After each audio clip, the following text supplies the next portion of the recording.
La regidora de la CUP a l'Ajuntament de Tarragona, Laia Estrada, ha volgut justificar la decisió del seu partit de no presentar-se a les eleccions generals, que es celebraran el proper diumenge 28 d'abril.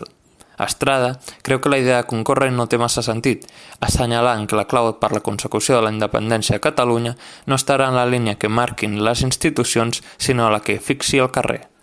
I per tant enteníem que concórrer a les eleccions espanyoles podia alimentar aquesta fal·làcia o aquesta fantasia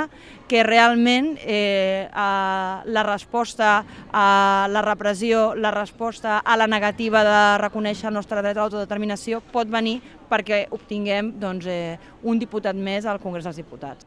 D'altra banda, la formació anticapitalista sí que es presentarà a les municipals el proper 26 de maig. Per això, la portaveu del grup al consistori ha valorat positivament la feina realitzada durant aquesta última legislatura, de manera que esperen que l'electorat els hi reconegui a les properes eleccions amb un bon resultat. Ja amb la campanya a punt de començar, Estrada creu que totes les qüestions que es plantegin des de la CUP resultaran incòmodes per Ballesteros i els seus socis.